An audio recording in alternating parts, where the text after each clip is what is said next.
अस्सलाम वालेकुम स्टूडेंट्स, क्या हाल है जी? कैसे हैं आप सब? उम्मीद करता हूँ आप सब खैरियत से होंगे। स्टूडेंट्स, मैं हूँ मोहम्मद इब्राहिम, आपके चैनल डायमेंशनल फिज़िक्स से।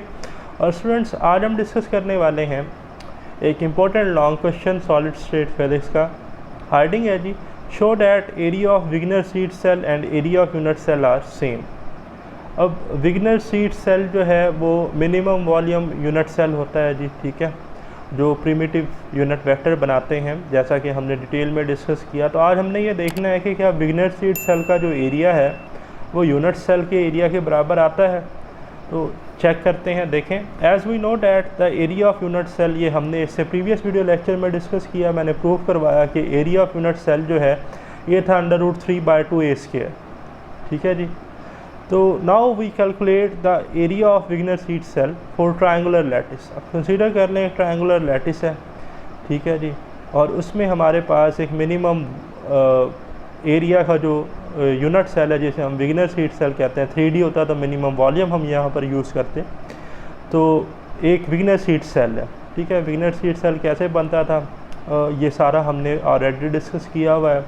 तो यहाँ पर ये एक पॉलीगॉन टाइप 6 साइडेड फिगर है, ठीक है। और इस फिगर को अगर मैं कट करूं तो इसमें जो है वो मेरे पास 6 ट्रायंगल बनते हैं जो कि इक्विलेटरल ट्रायंगल है। तो उनमें से मैंने एक इधर बना लिया, इक्विलेटरल ट्रायंगल है, ठीक है। तो अब याद रखिएगा कि यहाँ पर हमें एक ही चीज़ मालूम है, और वो है ये जो हमने आर्क कट की है। देखें, लैटिस वेक्टर होता है ए, हमने सेंटर से कट किया है, तो टोटल ए होता है, तो सेंटर से कट किया तो a/2 है। तो जो इस ट्रायंगल की हाइट है ना, वो याद रखिएगा स्टूडेंट्स, वो a/2 है, ठीक। बट इस इक्विलेटरल ट्रायंगल में हमें ये नहीं पता b से d b क्या है। अच्छा, हमें ये भी नहीं पता x कितना है। बट एक चीज़ हम जानते हैं बाय ज्योमेट्री और ट्रिग्नोमेट्री कि इक्विलेटरल ट्रायंगल जो है, राइट एंगल ट्रायंगल में तो एक एंगल 90 होता है, बट इक्विलेटरल ट्रायंगल में तमाम एंगल्स बराबर होते हैं, ठीक है। और ट्रायंगल के एंगल्स का सम 180 होता है। तो हमें पता है अगर बराबर एंगल होंगे तो 3 एंगल बन रहे हैं, तो ईच एंगल 60 का होना चाहिए। तो हमें ये पता है कि थीटा कितना है, 60 है। अब पहला काम हमने एक तो ये एक्स कैलकुलेट करना है, हाइपोटेन्यूज, ठीक है, राइट एंगल ट्रायंगल में, और फिर हमने ये बेस कैलकुलेट करनी है, ठीक है। अब इस इक्विलेटरल ट्रायंगल को आप करें क्या, ये मैं थोड़ा सा शेड भी कर देता हूँ। ये जो ट्रायंगल है, ये से आप सपोज कर लें कि ये हमारा राइट एंगल ट्रायंगल है। जब हम इसकी वैल्यू कैलकुलेट कर लेंगे तो इसे 2 से मल्टीप्लाई करके इस इक्विलेटरल की वैल्यू आ जाएगी। तो देखें, सिंपल सा हमारे पास मैथमेटिक्स है जो हमने इधर अप्लाई किया है। As we know that sine theta क्या होता है जी, परपेंडिकुलर ओवर हाइपोटेन्यूज, तो वही हमने यूज़ किया है। साइन 60 परपेंडिकुलर एच था, हाइपोटेन्यूज एक्स था। तो सिंपली क्या किया है, साइन 60 की वैल्यू पुट कर दी √3/2, एच की जगह पुट कर दिया a/2 divided by x.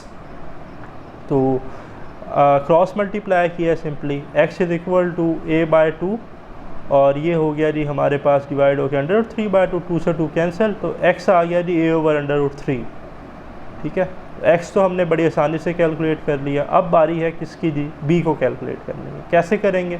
Now by Pythagoras theorem, hypotenuse square is equal to base square plus perpendicular square. तो हाइपोटेन्यूज जो है जी वो हमारा, अगर आप देखें इस केस में, तो वो है जी हमारे पास x स्क्वायर, ठीक, इज इक्वल टू बेस है b स्क्वायर, और परपेंडिकुलर था s स्क्वायर। अभी हमने जो वैल्यू है वो x की कैलकुलेट की है a/√3, तो हमने पुट कर दिया उसका square is equal to base b square plus perpendicular a/2 square. Simplify करेंगे, a²/3 आ जाएगा is equal to b square plus a²/4। अब b स्क्वायर कैलकुलेट करना है तो a²/4 को इधर ले जाएंगे तो माइनस हो जाएगा। तो एलसीएम ले लेंगे सिंपली, 3 और 4 का एलसीएम 12 आ जाएगा, और ये हमारे पास आ जाएगा 4a² माइनस 3a²। सिंप्लीफाई करेंगे तो b² आ जाएगा जी a²/12, और स्क्वायर रूट लेंगे तो b आ जाएगा जी a/√3 मल्टीप्लाई बाय 2, ठीक है। सो area of triangle, equilateral triangle ABD, तो मैंने कहा था ना कि अगर हम राइट एंगल का एरिया कैलकुलेट कर लेते हैं तो इसका फिर हम 2 से मल्टीप्लाई करके कैलकुलेट करेंगे। तो पहले इसको ज़रा चेक कर लें कि area of triangle ABD is equal to 1/2 base multiply by height. So area of triangle A B D is equal to 1/2 base b थी जो हमने कैलकुलेट की a/2 इंटू √3 और हाइट हमने ऑलरेडी कैलकुलेट कर ली थी, पहले ही a/2 थी, तो मल्टीप्लाई किया तो area of triangle A B D आ गया a² over 8/√3। Now area of triangle A B C, अब इसे हम 2 से मल्टीप्लाई करेंगे तो देखें area of triangle A B C is equal to 2 multiply by area of triangle A B D. So area of triangle A B C is equal to 2 multiply by, ये जो answer था हमारा put कर दिया, a² over 8/√3।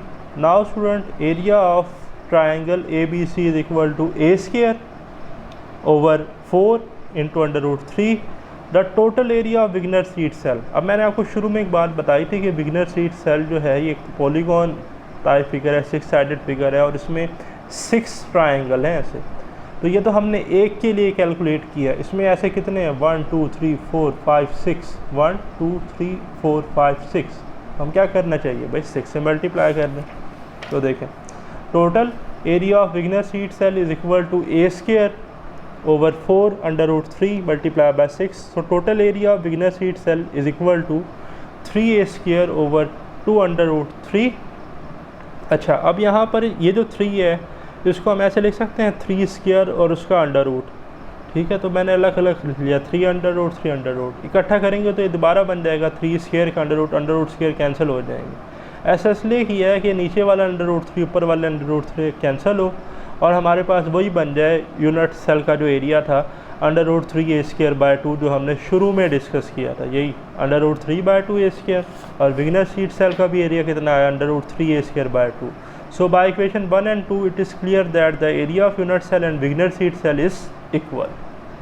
तो ये था student हमारा आज का वीडियो लेक्चर। जल्द मिलते हैं नेक्स्ट वीडियो लेक्चर के साथ। मुझे दे इजाज़त। अल्लाह हाफिज़।